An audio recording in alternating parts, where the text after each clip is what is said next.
সাংবাদিকবৃন্দ, আসসালামু আলাইকুম রহমতুল্লাহ বরকাতুহু।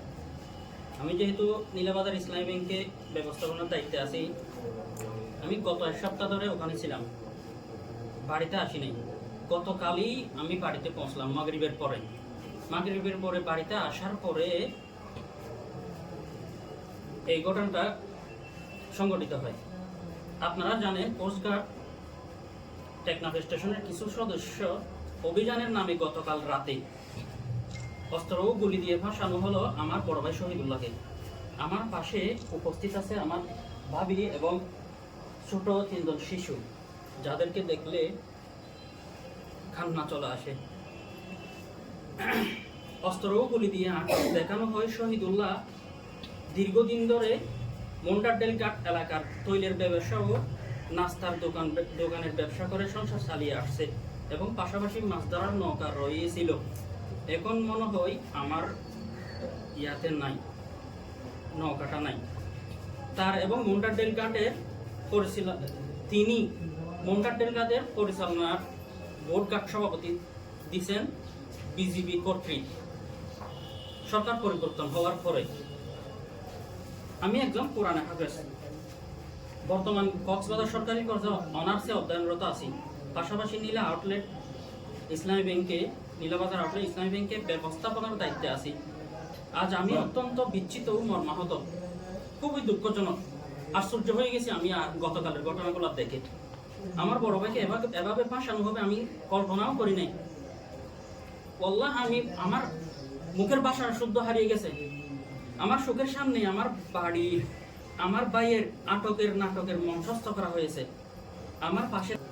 তো ওইখান থেকে মাজেদ স্যার মনে হয় কোস্টগার্ডের, উনি বলছেন রুমটা এত অগোছালো কেন। আমি বলছি এগুলা কি আপনারা আসার আগে হয়েছিল থেকেছিল এগুলা? ওনারা বলছেন না, ওই বেড সেই কাপড় চোপড় একদম গোছালো, মানে ওনারা বের করে তল্লাশি করতেছে আর কি। তো তাদের মনে হয় ওই তল্লাশি করতেছে, এখান থেকে কি করছে, এই আপনারা দুজন এদিকে আসেন এরকম বলছে। এরকম বলার পরে বাড়ি থেকে বের হয়ে পশ্চিম দিকে, অর্থাৎ চুকারি বাগান আছে আমার ভাইয়ের বাড়ি চতুর্দিকে, পশ্চিম দিকে গেছে। মিনিট খানিক পরে একজন এসে সেলফ মারছে, চার পাওয়া গেছে। ঠিক মিনিট খানিক পরে, বেশিক্ষণ হয় নাই, কোথায় পাইছে আল্লাহ জানে, বাড়ির বাহিরে কিন্তু পাওয়া গেছে বলে আমার ভাইকে শক্ত করে ধরতেছে। তাইলে আমিও গেছি, আমার ভাইকেও নিয়ে গেছে বাড়ির বাহিরে। নিয়ে যাওয়ার পরে সাদা শর্ট, অর্থাৎ বস্তা মোড়ানো এবং কাপড় একটা আছে, ওই সুতলি বা অন্য একটা সুতা দিয়ে বাঁধছে। ওই আটা আস্তে আস্তে খুলতেছে, কাঠ থেকে মনে হয় একটা নাইফ নিয়ে ছুরি নিয়ে কাটছে, কাটার পর খুলছে। আমি তখন ওখানেই ছিলাম, স্পটেই ছিলাম। খোলার পর দেখতেছি একটা লম্বা একটা বন্দুক। আমার মুখ থেকে ভাষা বের হচ্ছে না। ওইটা খোলার পরে আমার ভাই আল্লাহু আকবার বলছে, মুখে হাসি আছে কিন্তু আল্লাহু আকবার বলছে। আমি বলছি হায় রে আল্লাহ, এরকম ষড়যন্ত্র। আমি বলছি ওনাদেরকে, আপনারা তো জানেন এটা কি। আমি মোটামুটি শিওর আছে 1% সন্দেহজনক এরকম বলে।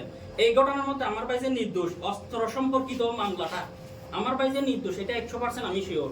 আপনি কাকে দায়ী কাছে এটার জন্য সুস্থ তদন্ত করে, যদি আমার ভাইয়ের বিন্দু মাত্র যদি অস্ত্র সম্পর্কিত এটা জড়িত থাকে, বিন্দু মাত্র আমার ভাই অস্ত্র যেটা আছে তার সম্পর্কিত যদি সামান্য বিষয়ে 1%, 100 ভাগ করে 1% যদি জড়িত থাকে, আমার ভাইকে যেটাই করে এটার মধ্যে আমার কোনো আপত্তি নাই, আমার ফ্যামিলিরও কোনো আপত্তি নাই।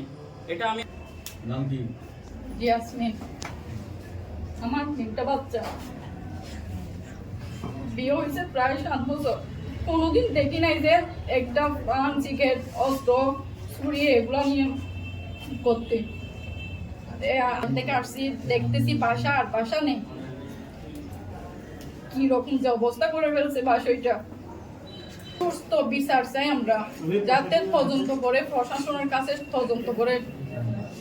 শুধু না থাকা অবস্থায় যদি একটা মানুষ এরকম অত্যাচার করে, কি করবো আমরা? আমার 3টা বাচ্চা নিয়ে আমি কোথায় যাবো? তাই বলতেছি তদন্ত করে সুস্থ বিচার করে আমরা